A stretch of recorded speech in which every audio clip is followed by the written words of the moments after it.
Magandang araw po sa inyong lahat and welcome sa Usapang Tito Manny. Mga DDS, hindi magkasundo kung ano ba ang isyong binabato kay President Bongbong Marcos. Ito ba yung GAA o yung General Appropriations Act o yung BICAM report?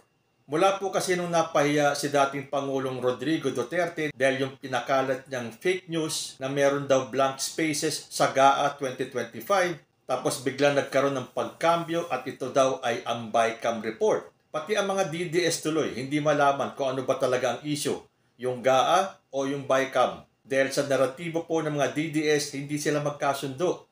Halimbawa nito, sinabi ni Joy De Viver, mga blanco sa 2025 GAA, hindi allowed at illegal ayon kay PRRD. Pero dito naman kay Sas Rogando Sasot, either tenga mo lang dapat linisin mo or dapat total rehab na Bongbong Marcos. Mga blanco sa BICAM report pinag-uusapan, hindi sa GAA. Samantalang naglabas itong si Joy na ang sabi daw ni PRRD, mga blanco sa 2025 GAA. Tapos itong kay Sasot, ang pinag-uusapan daw ay ang BICAM at hindi ang GAA. O, kita nyo na, sila hindi magkasundo. Ano ba talaga mga DDS? Ang issue ba ay yung BICAM o yung GAA? Kahit na po si Basti Duterte ay hindi malaman kung ano ba talaga ang issue.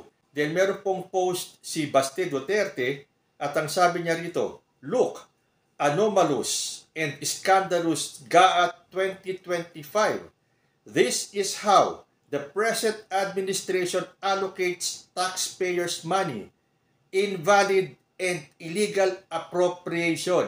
Tapos nung lumabas na walang problema sa GAA at yung blank spaces ay nandun sa BICAM report, inedit na po ni Baste yung kanyang post. Sabi na dito, look, anomalous and scandalous bicameral conference committee report. This is how the present administration allocates taxpayers' money. Invalid and illegal appropriation. So ano ba talaga ang totoo? So bago kayo mag-post, isipin niyo munang mabuti. Masusunog ba kayo sa ipopost niyo? Makukuryente ba kayo? Sasabihin niyo yung GAA ang scandalous. Tapos babaguhin niyo, sasabihin niyo yung BICAM. So paano niyo mapapaniwala ang inyong mga supporters kung kayo hindi magkasundo? Tapos yung iba magpo-post ng libelous content para lamang i-delete. Bakit? Natatakot madimanda? Ito po kasi ang post ni June Abines nung sinabi niyang the greatest robbery ever caught on camera. O sa title pa lang sabi niya the greatest robbery ever caught on camera. So huling-huli at nakunan ng camera. So siguro habang nagnanakaw si President Bongbong Marcos hindi niya alam na may nagvi-video sa kanya or may kumukuha ng litrato. Dahil ang sabi dito ni June Abines, the greatest robbery ever caught on camera. President Marcos Jr. can now be officially labeled as the greatest thief who ever lived. Along with his co-conspirators, he was caught on the act of stealing money by issuing a blank check for themselves at the cost of taxpayers. Hidden in the 222 pages of 2025 General Appropriations Acts or yung GAA were at least 10 pages with blank spaces where the amount of budget were supposed to be written. Dito yung GAA pa rin ang sinasabi. Siguro hindi pa sila nakapag-update na yung BICAM report pala ang dapat nilang i-mention, hindi yung GAA. O ngayon, ang daming nagpapatunay na yung GAA ay walang blank spaces at yung BICAM ay draft lamang at hindi yun ang official. Hindi yun ang pinirmahan ni President Bongbong Marcos. Pero may tulog dito itong June Abines na to. Nung sinabi niyang President Marcos Jr. can now be officially labeled as the greatest thief who ever lived. He was caught on the act of stealing money by issuing a blank check for themselves at the cost of taxpayers. Nako, ka-libel naman talaga ito, oo. ano ang ebidensya nitong si June Abinis na nakunan ng kamera yung greatest robbery? Maglabas ka nga ng ebidensya o ng litrato, June Abinis, na nahuli sa aktong nagnanakaw ng pera si President Bongbong Marcos. Mabigat itong akusasyon na to. Kaya a few moments later, ito na ang post ni June Abinis. This account will be deactivated within today. Thank you. Bakit mo i-deactivate ang iyong account? Natatakot kang mademanda ng cyber libel? So kayong mga matatapang ang loob maglabas ng mga content na hindi kayo siguradong totoo, mag-ingat-ingat kayo. Kapag naglabas kayo ng gantong mga pahayag na the greatest robbery ever caught on camera, dapat pangatawanan ninyo yan. So bakit nga ba tila ginugulo ni former president ang sitwasyon ngayon at nagpapalabas ng gantong mga fake news? Ayon po sa post na nabasa ko galing kay TPL3, simple lang naman ang sagot o intindihin bakit tila sinasabotahin ni Digong ang 2025 GAA. Para nga kung maging null and void ito, ibabalik lamang yung budget ng 2024 GAA na kung saan ang budget pa ng OVP ay 1.8 billion at hindi ngayong 2025 GAA na 733 million na lang. So, sa ngalan ng kanyang spoiled brat na anak, ang ginagawang gulo ni Duterte. Sabi naman sa isang post na nabasa ko, Rodrigo Duterte saksakan ng sinungaling. Hindi lang binigyan ng confidential fund si Sara sa 2025 budget, nagpakalat agad ng fake news. Guys, let's get real here. Alam naman nating lahat kung bakit todo bash si former President Rodrigo Duterte sa 2025 budget. Obvious na obvious. It is all because walang confidential and intelligence funds si VP Sara Duterte. Akala mo kung sino ang nagmamalinis at nagpapakalat ng kung ano-anong kwento para lang siraan ang budget.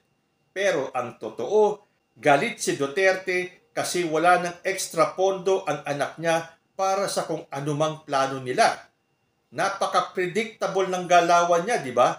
Una, ang dami niyang sinasabi na dapat daw ibasura yung budget kasi blanco daw ang ilang bahagi nito. Sinabi na nga ng gobyerno na walang blanco dyan. Lahat transparent at malinaw. Pero hindi, ayaw tumigil ni Tatay Digong. Alam mo yung parang sobrang bitter kasi hindi na nakuha yung gusto nila. Yun. Eto pa, kung mapapansin mo, yung galit niya ngayon sa budget parang scripted na pang TV. Sabi niya, dapat daw ihinto yung budget, baguhin, whatever. Pero halata naman na ang target niya dito ay bigyan ng overflowing budget yung anak niya. Anak-centered governance ba to? Kasi parang ganun Transparent lahat and yet si Duterte walang ginawa kundi magkalat ng fake news para palabasin na may anomalya. Classic move para magmukhang bida pero sorry na lang, hindi bumenta. Real talk, Duterte is just mad kasi hindi na ibigay yung gusto nila. Wala na yung special treatment na kinagisnan nila dati. Hindi na uubra yung old tricks. Kaya ngayon ang diskarte niya, gumawa ng ingay para guluhin yung sistema. Ang ironic, di ba? Siya pa yung nagsasabing mahal niya ang bansa, pero ginagawa niya lahat para sirain ang tiwala ng tao sa gobyerno. Pwede ba, Tatay Digong? Tama na yung drama. We all know kung saan nang gagaling ang bitterness mo. Kung hindi tungkol sa anak mo, sa tingin mo ba magagalit ka ng ganyan? Tigilan na ang pagkalat ng fake news. Hindi naman kami tanga. Alam namin kung sino talaga ang naglalabas ng personal na galit disguised as concern. So Duterte, better luck next time sa pagpapabangon ng pangalan mo. Pero sa ngayon, yung drama mo, hindi uubra sa taong gising na gising. Tuloy lang sa trabaho ang gobyerno kahit gaano mo pa gustong guluhin. So inilabas ko po yung side ng mga DDS na nagkakagulo. Hindi sila magkasundo kung yung GAA ang issue or yung BICAM. Meron pang pa-edit-edit ng statement. Meron pang maglalabas ng greatest robbery para lamang i-delete. At ito nga, post naman ng mga pro-BBM na ipinagtatanggol naman nila ang ating gobyerno. Kanino ba kayo maniniwala? At ang pinaka-latest na update, Duterte ally will raise budget blanks issue before the Supreme Court.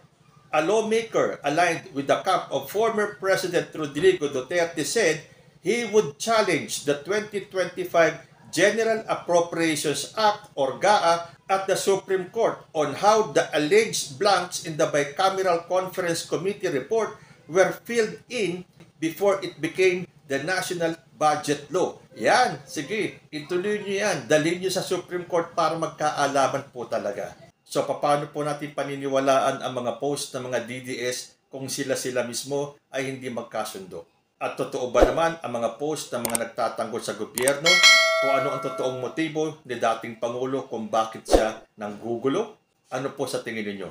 Comment lang po down below and see you in my next video. Diyos ti Agmina.